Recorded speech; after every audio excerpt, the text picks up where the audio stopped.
Ramon, en tercer lloc, el grup Romeva del grup dels Verds.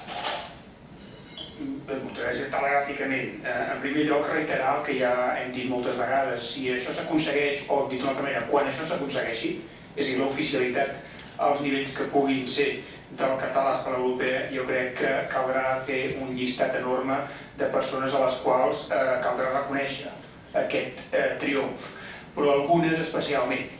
I jo crec que en aquest sentit em congratula haver compartit aquest procés amb en Miquel i amb els altres companys de diputats i diputades, amb la també sensació una mica estranya o agredolça de no haver encara conclòs el tema, però amb l'esperança de que pas a pas hi estem més a prop. Quan més a prop no ho sabem, però que hi estem més a prop, jo vull pensar que sí. La segona qüestió, a mi em sembla també important destacar-la. Si s'aconsegueix o quan s'aconsegueixi, això serà resultat de la tenacitat i del no defallir.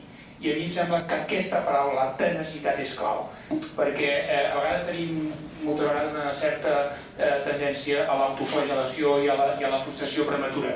I hem de ser molt conscients que avui en dia les coses són complexes, a escala europea encara més, però precisament perquè això és així, la tenacitat i la determinació de que això és un dret i és possible és el que ens fa a molts seguir endavant. I la tenacitat i la determinació que ha demostrat en Miquel Català ens motiva i ens obliga i ens esperona i ens repta als altres a no defallir, malgrat les dificultats que són òbvies, evidents i notòries.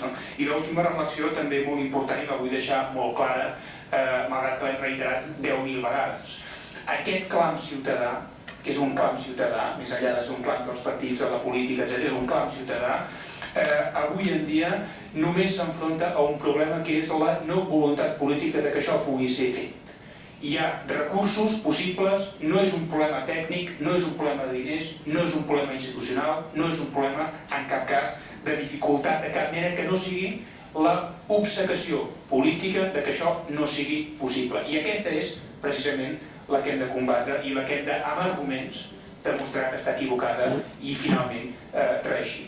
Per tant, moltes gràcies, Miquel, moltes gràcies a Òmnium Cultural per aquesta nova oportunitat, per refermar-nos en aquest compromís i, en tot cas, i serà un pas més, però que espero i desitjo que ens acosti cada vegada més cap al destí final.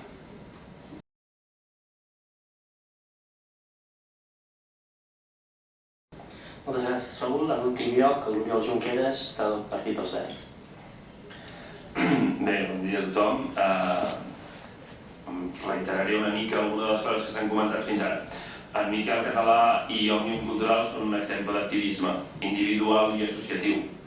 D'activisme que es donen suport els uns als altres i d'activisme que es relleva al llarg dels anys.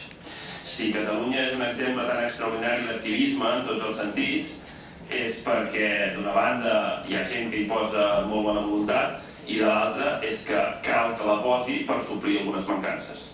Les mancances d'aquí, les mancances d'un país que no té unes institucions prou fortes per fer valdre els seus drets, el nostre, i les mancances d'un estat, l'estat en el qual estem, que menysté sistemàticament els nostres interessos i els nostres drets.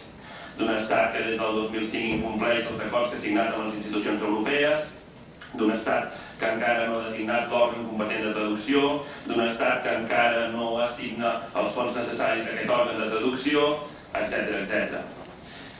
L'exemple d'en Miquel Català i l'Òmnium Cultural, però ens esperonen. Ens esperonen en quin sentit? Si una sola persona, si una sola associació són capaços de fer tot això que fan, que no podran fer centenars de milers de persones votant explícitament, doncs segur que el que podran fer és dotar-nos d'aquelles institucions que sí que resolguin definitivament els nostres problemes i que sí que defensin definitivament els nostres interessos i els nostres drets. I per tant em sembla que tots els hi hem d'estar agraïts, en el Miquel Català i Òmnium Cultural, per l'exemple que ens donen i pel far que representen en el camí que col·lectivament hem de seguir. Moltes gràcies.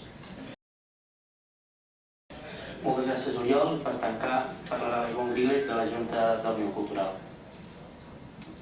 El tancament, evidentment, serà molt breu, simplement ja com a representant i com a vocal de la Junta d'Òmnium Cultural, doncs una vegada més reiterar que nosaltres som aquí en aquest acte com a expressió de la societat civil catalana, d'una part de la societat civil, però que intentem que sigui cada vegada més emprenedora com a societat reivindicativa i també més conjunta. És a dir, nosaltres creiem que ajudem i amb aquesta activitat d'ara que estem ajudant al Miquel Català volem una mica expressar la nostra voluntat que aquesta societat civil catalana cada vegada vagi amb una reivindicació més unida i més unificada. En aquest sentit, també agraïm que els eurodiputats aquí presents hagin volgut recollir aquesta iniciativa social a favor del català, com deia la nostra presidenta, una iniciativa entre moltes altres que s'han anat produint en la història de Catalunya, però també que s'estan produint cada vegada més al llarg d'aquests anys.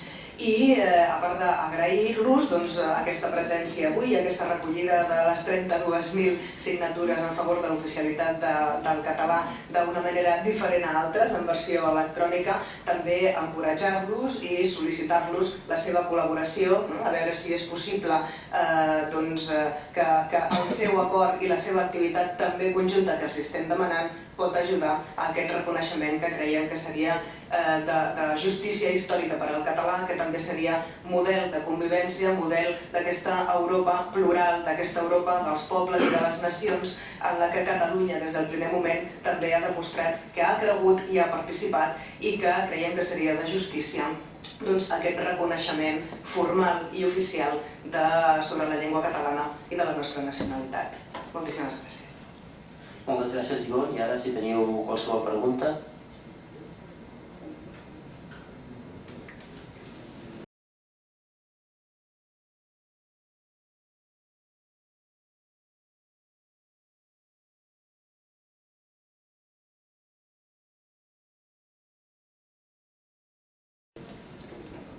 Sí, és pel Miquel. Són dues preguntes. Una, què espera en concret que facin aquests 4 diputats amb les firmes? I la segona, per què l'última etapa en bicicleta? Bé, el que espero dels eurodiputats és allò que ja sé que faran, que és donar impuls al català d'una manera o d'una altra, i ells sabran millor que jo quines vies poden trobar dintre d'aquesta institució, que és molt gran, que és molt complexa, però sé que amb la seva voluntat amb la que ja van arribar aquí a Brussel·les, més aquest suport afegit, sabran com moure aquesta llista perquè el Parlament sàpiga, sigui el president del Parlament, sigui a les esferes on ells puguin arribar, perquè es quedi palès que el català vol ser oficial al conjunt de la Unió Europea.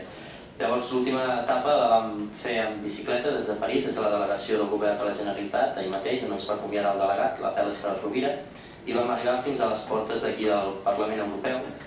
I el que venia a representar és la cursa pel català. És una cursa que espero que sempre trobi algú per pedalar, per córrer. Jo ho he fet durant 2 anys i mig, el meu temps s'ha acabat, però l'objectiu encara queda per aconseguir. Així que interessa que sempre hi hagi algú disposat al peu del canó perquè això continuï avançant.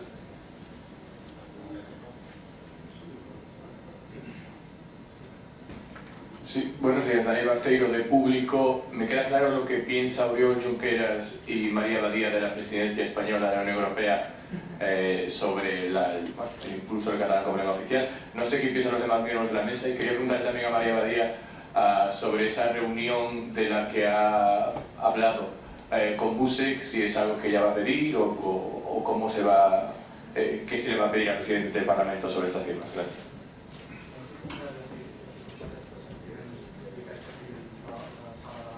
Podem contestar-te fora atès que en dental va bé? Sí? Qualsevol dubte comencem aquí.